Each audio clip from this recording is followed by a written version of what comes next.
can the royals ever actually run out of money? So I think that that is such a good question. I would say probably no. Definitely not in our lifetime, definitely not for centuries to come.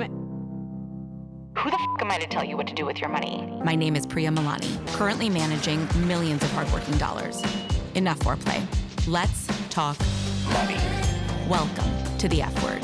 Smart money. No bull.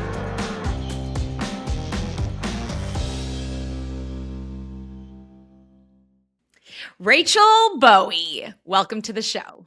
Thank you for having me, Priya. Rachel, I've been so excited to have this conversation with you. You and I have known each other for a long time. We go back to your early days at PureWow when you were a young journalist and you were covering the topic of money for the publication. I remember those articles we used to write together. You're still one of the money experts. Yes, Among absolutely. many other things, yeah. But now you've expanded to cover, actually in the last couple of years, you've expanded to cover the royal family for what, like 5 years now, 6 years, Yeah, 5 or 10? 6 years. It's like all we were Yeah. just saying, time is a blur. I believe it. You co-hosted a podcast called Royally Obsessed. Yes, Yes? yes. It was named one of the best royal podcasts by the New York Times. What an accolade. Yes. And you even got to go to London a couple times, actually, right? Well, the major event was the coronation of King Charles. That was definitely a thrill to be there on the ground. Oh my God, that's insane. You know I'm a freak for the royals. I I will tell love you guys later. love talking about the royals with you, Priya, always.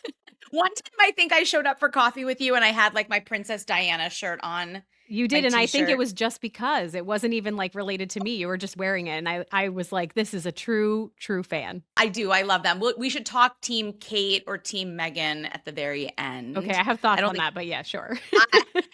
I, for those who know me, I don't think anyone will be surprised. But I thought, it would actually be interesting to use the royals on this podcast to dissect the topic of money. It seems that they're a family whose wealth knows no bounds.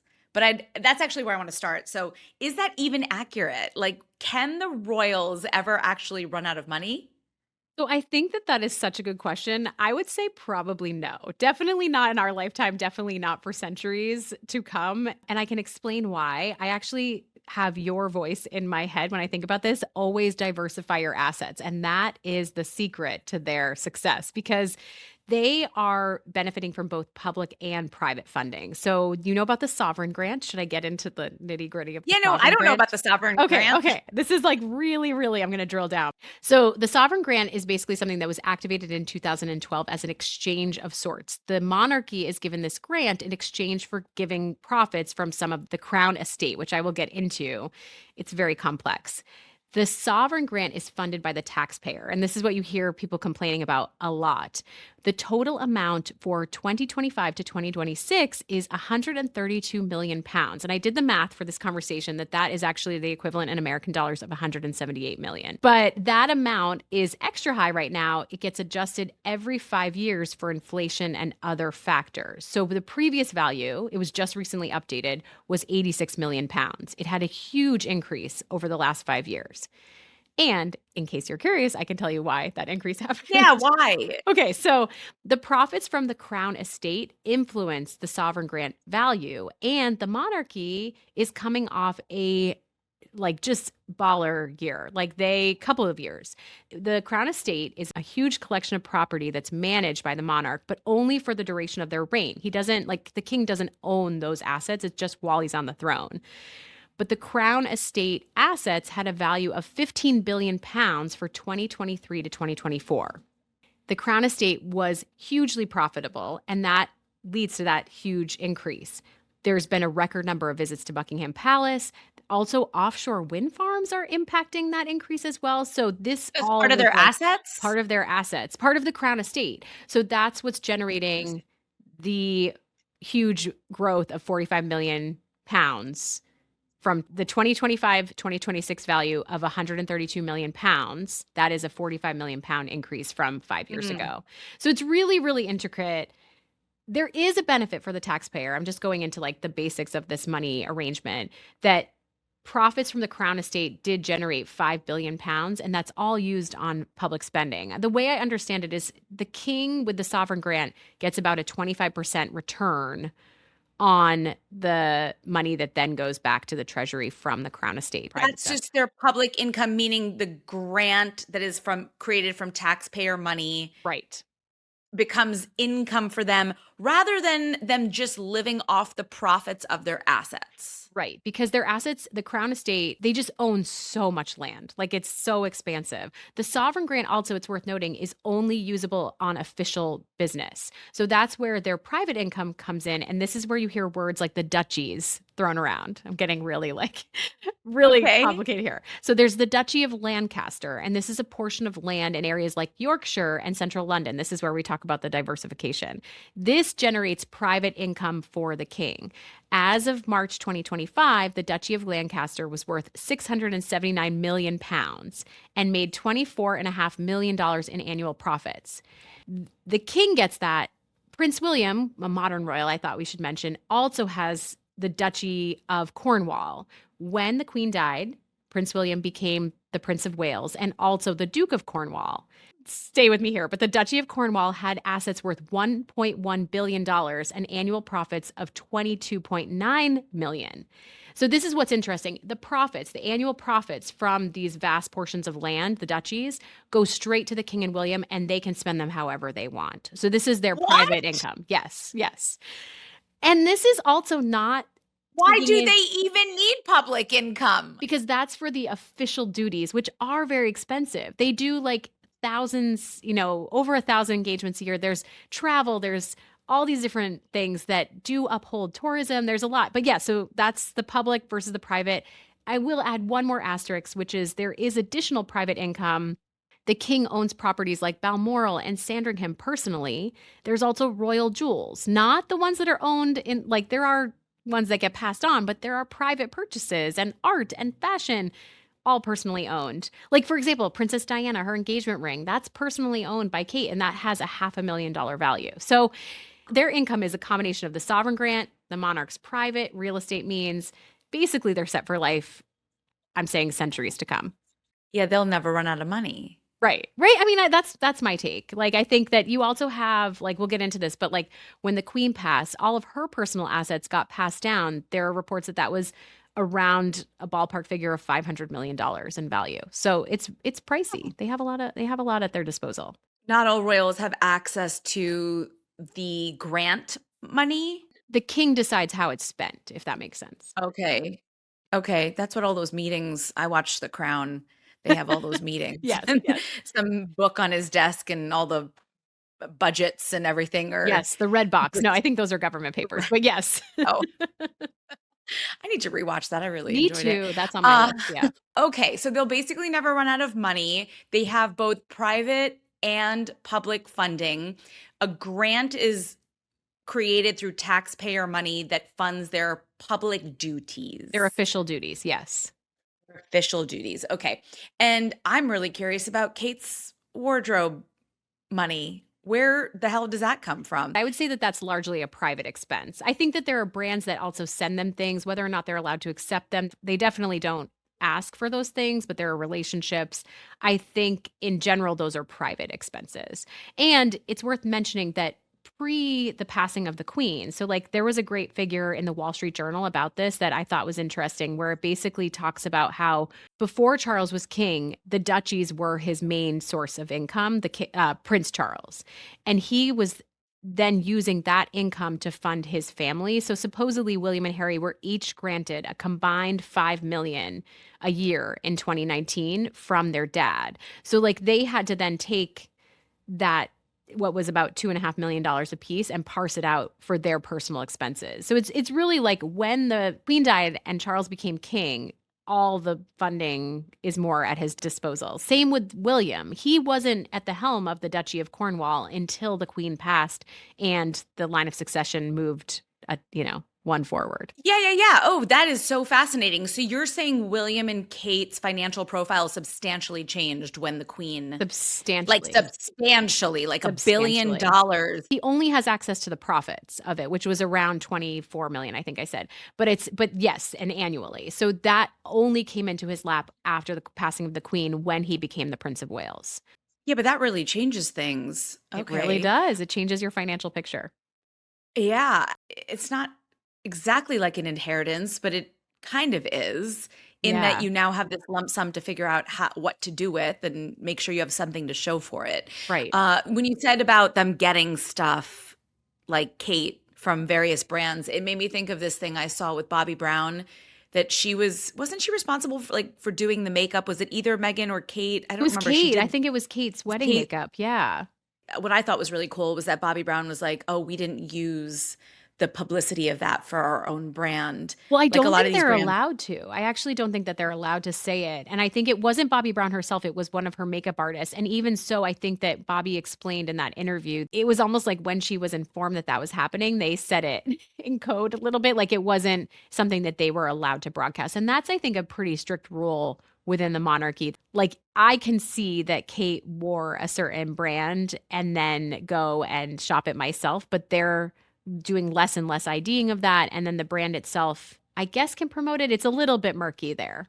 My personal opinion is this world needs a little bit more discretion, and so I thought that was very tasteful, but I guess it's a rule. I should Yeah. say an unwritten rule. I don't know if it's exactly a rule. Yeah. Oh my God, we could do a whole episode on all the rules. You are the royal expert for PureWow and my personal royal expert. I am You know, such a you can fan. text me anytime.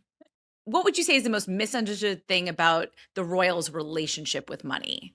It's obviously generational wealth too. So that's complicated. And I think that's where that arrangement comes in, that a lot of the profits from the crown estate go to the treasury. But I think a common complaint about the royals, and this might be what's most misunderstood, is the cost to the taxpayer.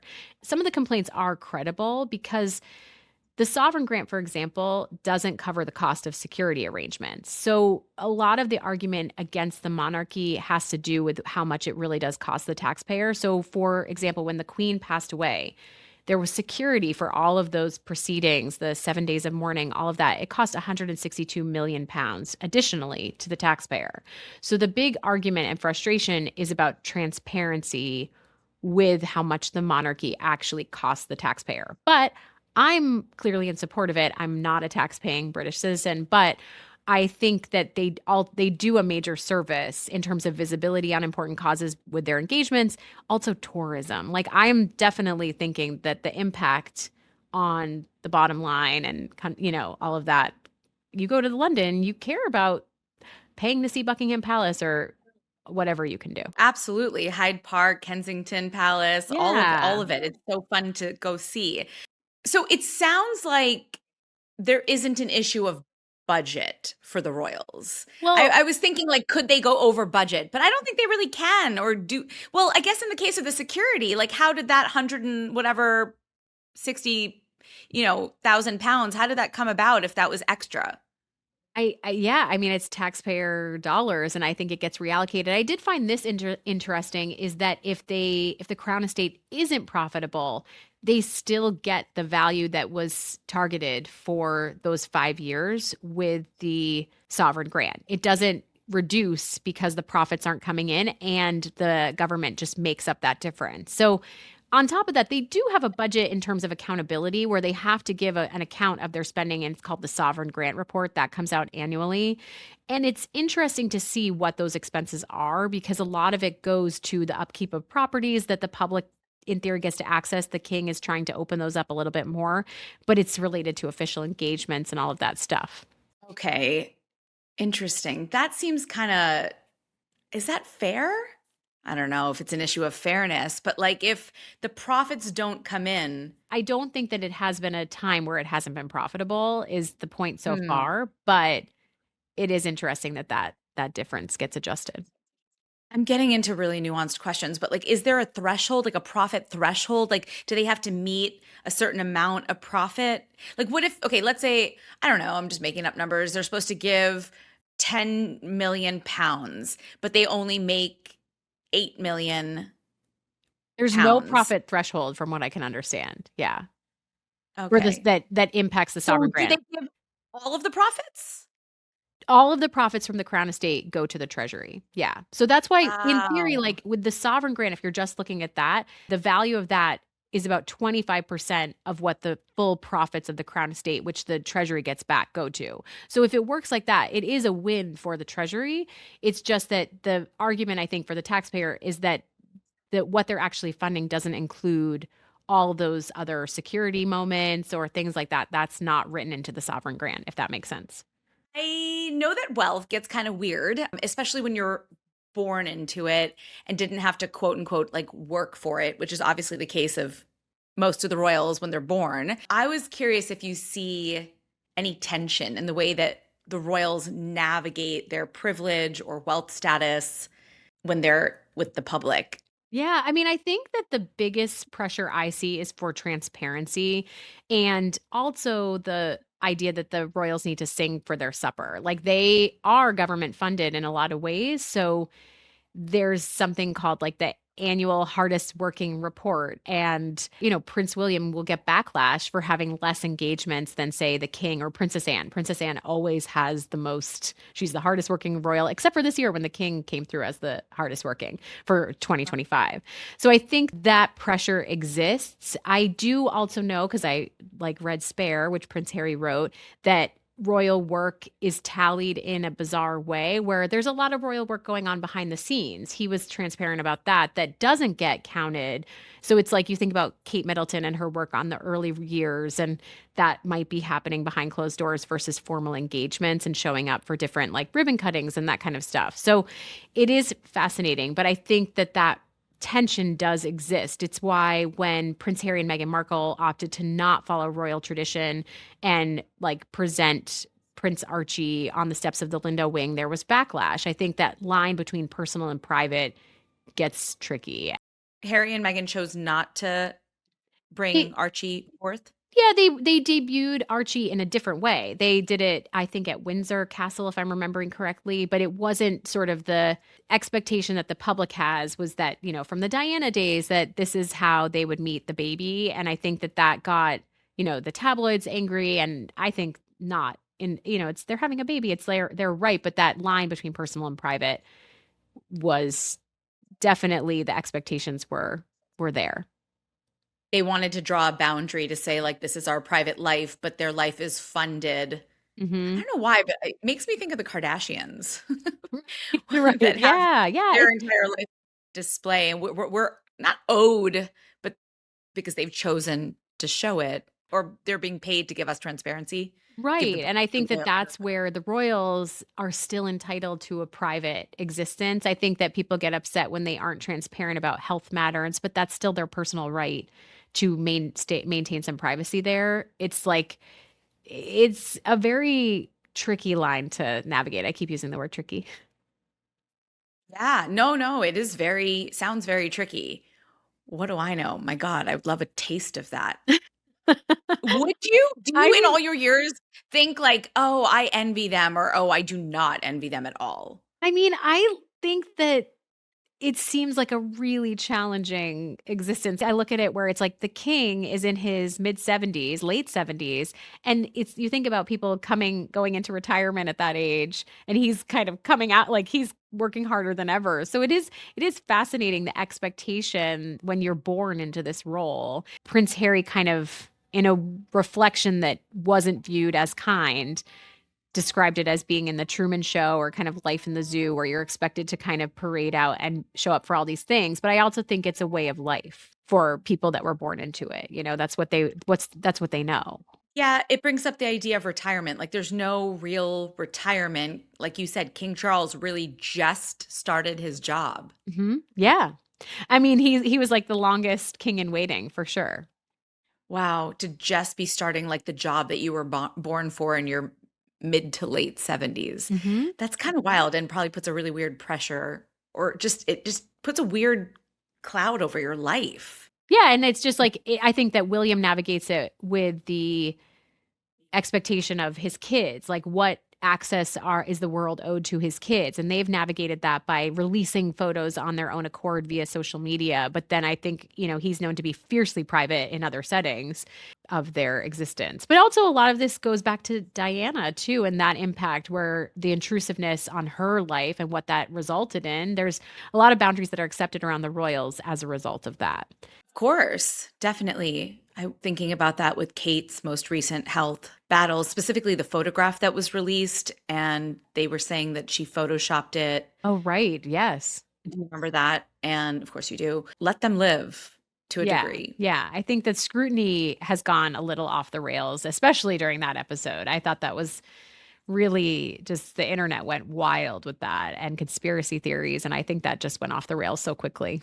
Do you see any obvious signs, or can you point to any signs that we may or may not pick up on where they kind of downplay their wealth in public? I do. I mean, I think just look at where Kate and William lived for the last few years. They just relocated into Forest Lodge, which is a big change for them. It's a much bigger home, but they notably moved to what was called Adelaide Cottage. That was, I think, a 4-bedroom property, no room for staff. That was an effort to be a little bit more relatable and accessible despite the wealth that they have. I mean, while they were there, a lot happened, a lot changed where they moved in and the queen was still alive and then she passed while they were there. Forest Lodge is a bigger property where they now moved to, but as I understand it, they're still not bringing in an in-home staff at this juncture. But also just there's constant conversations from the king about efforts to slim down, and I think that's all tied to taxpayer dollars. Like, we aren't asking you to spend on this like eighth cousin that's like way out there and nobody ever knows about. It's really a core group, and there's complaints about a slimmed down monarchy too. I have problems with that, but even just their efforts to recycle outfits, and I think it just all ladders up to a conversation about the role and value to the taxpayer. That's interesting because like they would very easily or could very easily slide into lifestyle creep. Oh yeah. Oh my gosh, lifestyle creep. I'm fascinated by that as a term. I feel like you and I need to have a separate conversation about that because I really, how easy is lifestyle creep? I mean, look at William with the Right? 50 of Cornwall funds. Like, it all changes. Exactly. Yeah, that's like a 10x. So you would think like, okay, we'll just splurge a little bit more, but also, and it just seems like they're like, no, we're going to keep things status quo. And I think that's like a really interesting takeaway for a lot of high earners who their salary goes from, 250 to 450, or big ass bonuses that we see come through. Yeah. And you're just like, okay, well, how do we handle this? Right. Because it can change your mindset. Like, you all of a sudden you feel different, you almost start thinking different, you spend a lot of it before it's even come in, and that's a weird thing when, William eventually knew he was going to be coming into more, Right. Right. but he wasn't planning to upgrade his lifestyle beforehand. Absolutely. Yeah, it changes everything and you just have to kind of still sock it away, I guess, right? That would be your advice. That actually leads to my next question, which is that William will inherit everything, right? Like, once eventually King Charles isn't here anymore, he'll inherit everything, where Harry, he has to build his own income stream. Is that Correct. fair? He's not Yes. funded at all by the royal family. How I understand it is no. Like, Charles initially gave Harry and Meghan some money when they left in 2020. And then, Harry obviously had the estate from his mother, Diana, that helped with that move. But I think there is not royal funding at all coming their way at this moment. But if it was coming, it would be from the private income, not the sovereign grant or any of those government funded assets. Ballpark, how much do you think that Diana money was? I think there have been reports about it that the boys each got around $15 million. Her estate value was around $35 million when she passed away. Interesting. Yeah. I did not know that. So William's going to inherit money, and that's like a blessing in its own way. And then Harry has this like freedom. He has autonomy. He can go do whatever he wants. Mm-hmm. How do you think they're going to manage with these two paths? And who do you think will, quote unquote, come out on top? Well, I think it's just different end games, right? Where I think I look at Harry and Meghan, and I do feel like they made some very smart moves before they left, where they had the Netflix contract, the Spotify deal, the money from Diana. Meghan had savings from her work on Suits. And like I said, King Charles supposedly contributed as well when they first left.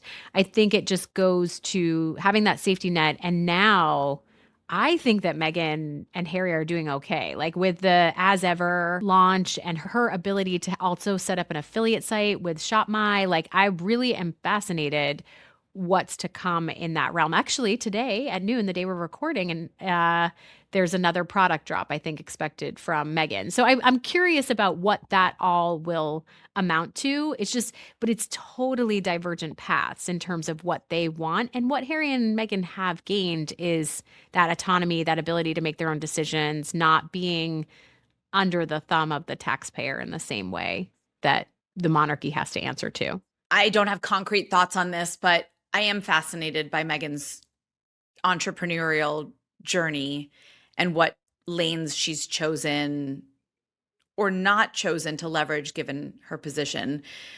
Okay, so it's Jan 13th. We have to keep an eye out today for what she's dropping in a little I'm a bit. fan of the products. I want to just say, like, I are. really love the jam. Like, I actually have bought it on repeat, and so I just want to get that in here. And I do also think that, like, you have to give a little bit more of a runway. Like, it's been 5 years since they left, and I think just sorting that identity takes some time, especially for Harry, like, who's been a royal for his whole life and figuring that out. So I'm giving them grace. You know, I always give them grace. So it sounds like the royals in general try to be frugal and responsible and show some sort of tact with the way in which that they manage their public and private funds. I think that's a really tricky thing because they have a lot of money at their disposal, and high earners as well, as they step into their peak earning years, can feel a little bit under scrutiny, maybe by their family, maybe their first gen coming into this kind of wealth. Maybe they're upgrading their apartment, they're getting a nanny for their kids, putting them in private school, things that maybe they weren't able to have their parents do for them or their parents didn't want to do for them, taking bigger vacations, all these things. It can be a lot to navigate how you spend your money and not feeling judged for it. Mhm. How do you think the royals, like, where do they go wrong in your opinion and how they navigate their spending choices? You know, like you said, there's a lot of scrutiny. There's like unlimited scrutiny on Kate, on William, on Harry, on all of the choices, the king. I do think it's that what happens when, say, they take a private plane and they're super eco-conscious, or they talk about sustainability with a wardrobe, but then you recognize that, oh, perhaps Kate owns 13 different green coats. And does she need that? I think that maybe those are the moments that get scrutinized. I don't know if it's necessarily wrong because I guess there's a human side to it, like how you navigate the logistics of your life or your needs or style changes, that kind of stuff. And they do, as we've talked about, have a lot of money at their disposal.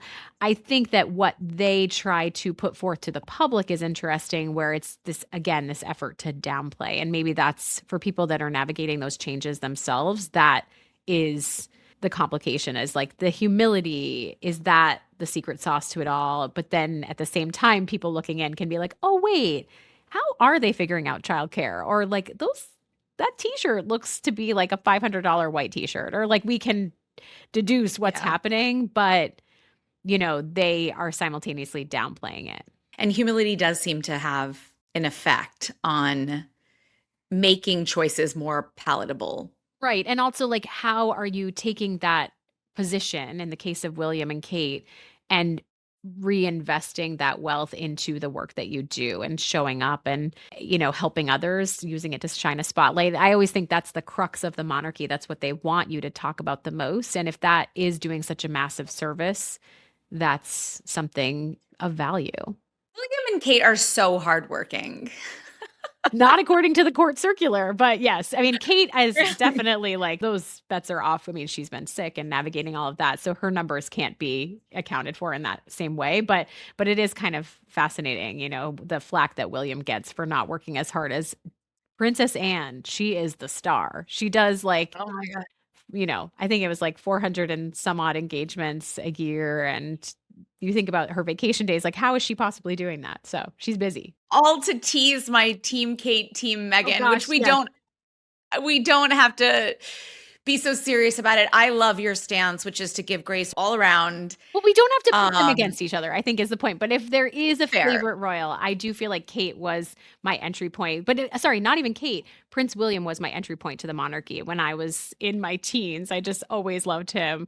And so Same I feel girl. like Kate was where my original focus went. But I also am fascinated by, you know, the royals that really stepped out when the king and Kate were sick. Like Sophie. Are you paying attention to Duchess Sophie, Priya? You gotta get Really in. not. But even like Beatrice and Eugenie, like I think that they're Yeah. doing great things too. You know, Charlotte, I'm excited for all that Charlotte has to come. But yeah, I'm not really answering Oh your my God. question. I'm pleading. No. It's all good. Put it out there. If I could die and come back as anyone, it would be Kate. I'm so Aw. obsessed with her. I really am. And I think what's interesting is that, like, given how obsessed as a teen I was with William, I never was like jealous of Kate. I was more inspired by her. And I admire how she carries herself. Yeah, I probably just haven't spent as much time paying attention to Meghan, but Kate has been I just adore your her. guiding star in the royal family. I'll end with this fun fact. Did you know that the launch of Instagram coincided with the year that Kate and William got engaged? So that almost happened in lockstep. So think about the lens that we got into the royal world right at that critical moment when William, who we all had been watching if we're millennials, it's interesting that we got that view into that world right at that time through Instagram. Were they on social so early? I don't think they were on Instagram right away, but I think that we were able to start getting those like glimpses and outfit IDs and all of that stuff. Yeah. Because the paparazzi and all of that was coming through. Okay. Because before Yeah, that's Instagram, I fair. feel like Instagram was the social media app that gave us images, right? Versus Twitter. So Right. formerly right. known as Twitter. Yeah. That was awesome. I want to talk to you for hours. I wish that we could just go on and on. I love talking about the royals, and royals with money is such an interesting topic. It is. I hope I did it so thank- justice. Thanks for all the research. And I mean, I know a lot of this is at your fingertips, but I really felt like you came through with some really interesting facts and takeaways. And at the end of the day, wealth at any level is not easy. I have a podcast coming out in a couple weeks that's about how at higher levels of wealth, it becomes more invisible and the less transactional. I doubt Kate pulls out a credit card very often. You know what I'm saying? Right. Okay, so before I let you go, Rachel, we always end the show with a segment that we call Best Bite. I'm a big foodie. We've eaten at some good places, some good dessert places, and I would love to know what is something that you've had recently that just kind of blew you away. You live in New York as well, Brooklyn. Is there anything you can recommend to me? Where should I go and what should I order? What's the best thing you've had recently? So this is not a new restaurant by any means, but I was looking to book a reservation there this week. And the reason was that it was inspired by this singular dish. So Palma in the West Village. Have you been? Oh, yeah. Their cacio e Oh, pepe yeah. ravioli is like, oh my gosh, like it is. You go to another place with each bite. So that is kind of what I was thinking about this week. That popped immediately to mind. I love that recommendation. I love that restaurant. It is absolutely stunning. And I've never eaten their cacio e pepe, so I have to go there and get You that. have to. That restaurant is basically not bang opposite, but kind of like just on the same block as where Taylor Swift's old. Oh, I didn't know um, that. Yeah. If you're on, I think it's Cornelia. Yep. And if you're on Cornelia and you see sort of there's like a big arched garage door, and she lived above that. I thought it was in a song. I'm not a huge Taylor Swift. I don't know all the lyrics, but yeah, Palma's right next to Taylor Swift's old place. So That's I'll so have to cool. go. What a fun fact. I did not know that. Yeah. Oh. Okay, and finally, where can people find you, follow you, give us your handles and how we can stay in touch? I am regularly covering the Royals for PureWow. You can also follow me on Instagram at RKBNYC. That is where I live. Beautiful. Thank you so much. You do amazing work for PureWow. Again, I've been following you for over a decade now at this point, and I love reading your writing. It is real journalism. It is real writing. And in this world, in this day and age, like, my God, fewer and farther between. So thank you for all the effort. And work. We try very hard at PureWow. We love it. Thank you for joining me today, Thanks, Rachel. Priya. This Thank was you for such having a me. Yeah, it was a fun conversation and a really fantastic way to look through a lens that most people don't get access to, and you have such great access. So thank you for giving us a little bit of that. Yeah, whether you're a royal or just a high earner, money is never just about the number. So many things at play, power, pressure, all the things. But at the end of the day, the one thing that we all have is choice. And I think that's a really empowering thing to remember. For everyone listening, thank you so much for being here. If you have a second to help us out and reach more people, we'd love for you to share, like, subscribe, leave a rating or review. All of that helps our show go further and reach more people. And if you have anybody in your life that's navigating their own version of success or coming into wealth, maybe this episode will ring a bell with them and you want to share it with them, that would be amazing. Okay, that's it for today. We'll see you next time.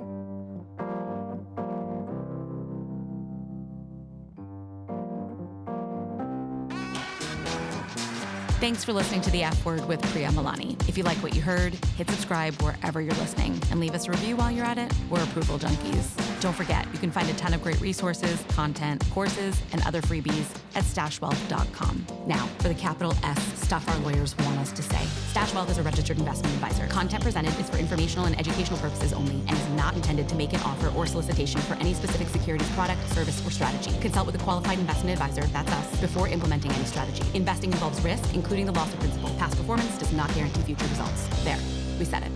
Did I have that up?